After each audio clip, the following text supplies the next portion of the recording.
काल आषाढी एकादशीच्या शुभ मुहूर्तावर दादरच्या ऐतिहासिक छत्रपती शिवाजी मंदिर नाट्यगृहात रंगला सुरेल स्वरांचा आणि कलाकारांचा सोहळा. निमित्त होतं मराठी व्यावसायिक वाद्यवृंद निर्माता संघ आणि कलानिधी समिती आयोजित भव्य पाऊले चालती आणि 11वा वाद्यवृंद गौरव पुरस्कार सोहळा 2026. गेली 15 वर्ष कलावंतांच्या पाठीशी खंबीरपणे उभ्या राहणाऱ्या या संस्थेने काल कला क्षेत्रात अमूल्य योगदान देणाऱ्या दिग्गजांचा यथोचित सन्मान केला. यामध्ये तब्बल 55 वर्षाच्या सुरेल प्रवासासाठी ज्येष्ठ पार्श्वगायिका उत्तराताई केळकर यांना मानाच्या जीवन गौरव पुरस्काराने गौरवण्यात आले. ह्या सोहळ्याला अखिल भारतीय चित्रपट महामंडळाचे अध्यक्ष श्री मेघराज राजे भोसले, कलानिधीचे अध्यक्ष व सुप्रसिद्ध पार्श्वगायक माननीय श्री सुदेश भोसले, बालरंगभूमी परिषदेच्या अध्यक्षा व अभिनेत्री श्रीमती नीलम शिर्के सामंत, सुप्रसिद्ध नृत्य दिग्दर्शक श्री सुभाष नकाशे यांच्यासह अनेक मान्यवरांची विशेष उपस्थिती लाभली होती. तसेच 4,500हून अधिक वाद्यवृंदांचे प्रयोग साकारणाऱ्या उदय साटम यांना विशेष कला गौरव तर लावणी सम्राज्ञी मेघा गाडगे यांना लावणी गौरव पुरस्कार प्रदान करण्यात आला. या सोहळ्याला मुंबईच्या महापौर तथा प्रथम सेविका माननीय श्रीमती ऋतू तावडे यांची विशेष उपस्थिती लाभली. आपल्या सोशल मीडियाच्या पोस्टद्वारे त्यांनी भावना व्यक्त करताना महापौर ऋतू तावडे म्हणाल्या की ज्या बोटाने मुंबईकरांचे आयुष्य संगीतमय केले त्या बोटांना भविष्यात कधी कोणासमोर हात पसरावे लागणार नाहीत, ह्यासाठी मुंबईची प्रथम सेविका या नात्याने मी सर्वतोपरी प्रयत्न करेन. ह्या सोहळ्याचे काही खास क्षण नवराष्ट्राने कव्हर केलेले आहेत, तर चला बघूया ह्या सोहळ्याचे काही खास क्षण आणि मान्यवरांशी घेतलेल्या काही बाईट्स.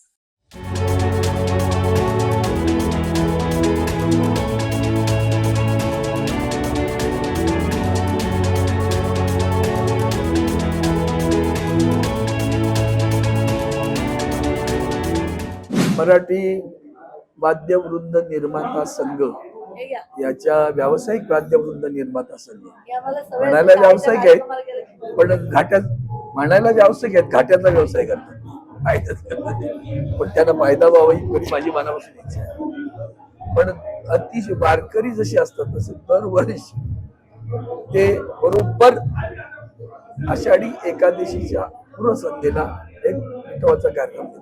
अप्रतिम सादरीकरण, अप्रतिम आणि खूप मनापासून गात असतात गाणारे सगळे. आणि असा असा संच आहे की जे स्वतः संकटात होते, प्रचंड संकटात होते, पण तरी सुद्धा जाण राखणारा संच आहे. कृतज्ञताचा भाव त्यांच्या मनामध्ये आहे आणि म्हणून पंढरीची भक्ती करताना अशीच माणसे व्हावी की ज्यांना कृतज्ञतेचा भाव शिल्लक आहे. आणि म्हणून त्या भावापोटी त्या प्रेमापोटी मी धावत येत असतो. वेळात वेळ काढून त्यांचा कार्यक्रम पाहतो. अप्रतिम सादरीकरण करतात आणि त्यांना माझ्या शुभेच्छा देताना एकच सांगितलं, संकटात घाबरायचं नाही आणि नेहमी सत्याचे कास धरताना एक लक्षात ठेवायचं की सत्याची कास धरणं ही तितकं साधं सोपं नसतं, पण ती कास कशी धरावी ती वारकऱ्यांकडनं शिकावी. ती वारकऱ्यांसाठी तुम्ही कास धरा, तुम्हाला आयुष्यात आज ना उद्या थोडा वेळ लागतो कधी, पण निश्चितपणे तुम्ही या व्यावसायिक निर्माता महासंघ जाऊ मोठा एक असं मजबूत संस्था उभी राहू की जी इतरांना सुद्धा मदत करून पुढे आणू शकेल, इतक्या ताकदीने ती उभी राहू अशी मनापासून शुभेच्छा देतो. पांडुरंगाचे आशीर्वाद मिळत आहे ही आपली.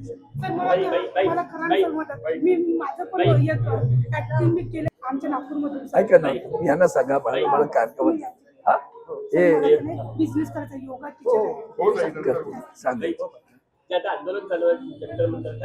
वेगळं. एकतर ते आंदोलन एका नव्या पिढीचं द्योतक आहे. वोल्कॅनिक रिएक्शन म्हणतात ना, जसा वोल्कॅनो येतो तो वोल्कॅनो आलाय बाहेर, धगधगत कायम अन्यायामध्ये चिरडून जाणार हा तरुण त्याच्या भविष्याशी राज्यकर्ते जेव्हा खेळतात, खास करून सत्ताधारी जेव्हा खेळतात, तेव्हा त्याचा स्फोट होतो. आता ज्या पद्धतीनं नीटच्या परीक्षेमध्ये 22 लाख मुलांच्या आयुष्याशी हे खेळणे, 20-22 तरुणांनी आत्महत्या केल्या, जरा सुद्धा संवेदना नाही, तुमचं हृदय द्रवलं नाही. त्या 22 कुटुंबांच्या लोकांची तरी एक शब्द बोललात का? तुमचा कुणी पक्षाचा माणूस त्या राज्यकर्त्यांचा माणूस वेदना नाही? परीक्षा पुन्हा घेतली म्हणजे उपकार नाही. तुम्हाला परीक्षा घेताना काय सांगावं लागलं की आम्ही संरक्षण दलाचं विमान वापरणार आहोत. याचा अर्थ तुमची सिस्टीम भ्रष्ट आहे, तुम्ही मान्य केलं. नाही तर तुम्हाला विमानात का आणावं लागतंय? मग अशी भ्रष्ट लोक घेऊनच तुमचं सगळं चालू आहे ना, लॉन्ड्री कारभार. आणि म्हणून आज जी मुलं उतरली की ह्या शिक्षण मंत्र्यांचा राजीनामा हवा. दिला नाही तुम्ही अजून. आज थोडेसे वाकलेत, पण ते पूर्ण वाकल्यात समजण्याचं कारण नाही. त्यांच्यावर विश्वास ठेवावा असं त्यांचं वागणंच नसतं कधी. पूर्वी नव्हतं, आजही नाही, उद्याही असणार नाही. जनतेचा विश्वास उडालेला आहे आणि तरुणांचं मी स्वागत करतो. आता तिरंगा घेऊन तरुण रस्त्यावर उतरलाय. देशाचं उद्याचं भविष्य रस्त्यात आलंय. त्याला न्याय द्या वेळीच, कारण तो अणू आहे. त्या अणुरेणीचा उपयोग करून चांगलं काम करूया, नाहीतर त्याचा स्फोट होऊ शकतो आणि त्या स्फोटामध्ये देशाला त्रास होण्याचा विचार करा. आणि म्हणून या दृष्टीनं सरकारनं अजूनही वेळ गेलेली नाही. राजीनामा घ्या आणि आंदोलन शांत करा. ज्या पद्धतीनं आमच्या मुलींवर आणि महिलांवर अत्याचार झाले ना, ती म्हणजे सहनशीलतेच्या पलीकडे ना. आमच्या रस्त्यातच काही आमच्या हातून पण काही घडेल. हिंमत कशी होते तुमची? महिलेला थप्पड मारतो एक अधिकारी, पोलीस अधिकारी. कोण नंबा? त्याला ताप करा पहिलं, हरामखोर. छातीवर बसता तुम्ही महिलेच्या, पुरुष. तरी तुम्हाला लाज नाही वाटत का रे? राज्यकर्ते म्हणून बसता. शिवरायाचं नाव घ्या, तुमची लायकी आहे का रे जय शिवाजी म्हणायची? हातपाय काढून चौरंगा केला असता महाराजांनी. हे असली नालायक माणसं तुम्ही जोपासता. अशा लोकांकडनं महिलांचा आणि बांबू कसे बांधत माहिती पाठवून तुम्हाला ते सांगणं वाईट आहे. मला शब्द नाही सुचत. लाज नाही वाटली का हो तुम्हाला? मोदींच्या तुकातून शब्द नाही आला आजपर्यंत. हो, त्यांच्या तुकातून येईल अशी अपेक्षा पण बाळगू नका. या देशामध्ये विवस्त्र महिलेची धिंड मणिपूरमध्ये काढली. आजवर क्षमा नाही मागितली देशाची. मिझरेबल फेल्युअर ज्याला म्हणतात ना, असंही सरकार आहे. आणि म्हणून हा आता स्फोट बाहेर येतोय. आदरणीय उद्धवजी आणि आदित्यजी त्यामध्ये ज्या पद्धतीनं मार्गदर्शन करतात आणि मुलांच्या मागे ताट उभे राहिले, त्यांचंही कौतुक करतो. आणि न्याय मिळेपर्यंत शांत नाही बसायचं, हे लक्षात ठेवा. न्याय म्हणजे धर्मेंद्रचा प्रधानचा राजीनामा झाला म्हणजे न्याय मिळाला असंही समजू नका. पुढेही आहे. ही एकता, अखंडता, संपृक्तता ठेवायची असेल, हम सब एक आहे. देशाच्या संविधानाला धोका आहे, तो लक्षात घ्या आणि एक राहा. नमस्कार, मी मेघराज राजे भोसले, अध्यक्ष अखिल भारतीय मराठी चित्रपट महामंडळ, अध्यक्ष बालगंधर्व परिवार ट्रस्ट. मित्रो, आज मुंबईमध्ये शिवाजी मंदिरमध्ये मराठी व्यावसायिक निर्माता महासंघाच्या माध्यमातून जो कलाकारांचा गुणगौरव सोहळा आयोजित केला होता, त्याला येऊन तिथे आनंद झाला. अनेक कलावंत निर्माते एकत्रितरित्या हजारोच्या संख्येने आज शिवाजी मंदिरमध्ये हा परफॉर्मन्स होत आहे. आदरणीय उत्तराजी केळकर यांना जीवनगौरव पुरस्कार दिला. त्याचबरोबर स्टेजवरील अनेक कलाकार मान्यवरांना, बॅकस्टेजच्या आर्टिस्टना, गायक असतील, वादक असतील, त्यांना सन्मानित करून, निर्मात्यांना सन्मानित करून त्या संघाने अध्यक्ष शंकर पिसाळ यांच्या नेतृत्वाखाली त्या कार्यकारिणीची सर्व सदस्य, उदयजी साटम साहेब असतील, बाळा पांचाळ असतील, पराग दाभोलकर असतील, परेश दाभोलकर असतील, असे आमचे सर्व मित्र एकत्रित येऊन सातत्याने दरवर्षी हा उत्साह करतात आणि कलावंतांना सन्मानित करतात. व्यावसायिक कलावंत निर्माणाचे अनेक प्रॉब्लेम्स आहेत. आदरणीय नीलमताई आज इथे उपस्थित होत्या, महापौर मॅडम उपस्थित होत्या. त्यांच्या माध्यमातून शासनापर्यंत या पोहोचणार आहेत आणि लवकरच मराठी कलावंतांचे प्रॉब्लेम सॉल्व्ह होईल असं मला वाटतं. धन्यवाद. थँक्यू. मराठी वाद्यवृंद निर्माता संघ यांच्यातर्फे हा कार्यक्रम दरवर्षी केला जातो. आणि सर्वप्रथम याचं महत्त्वाचं की हे जे कलाकार आहेत, हे जे निर्माते पण आहेत, कलाकार पण आहेत आणि फक्त मराठी कार्यक्रम करतात. आणि मला अभिमान आहे की मला त्यांनी या संघाचा अध्यक्ष बनवला आहे. आणि दरवर्षी बऱ्याच कलाकारांना, म्हणजे फक्त गायकांना नाही, बॅकस्टेज, मिमिक्री आर्टिस्ट, टेक्निकलांना हे पुरस्कार देतात.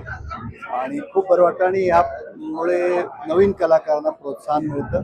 आणि नुसते पुरस्कार नाही देत, तर या कलाकारांना अडचणीच्या वेळी आर्थिक मदत, मेडिकल मदत करतात.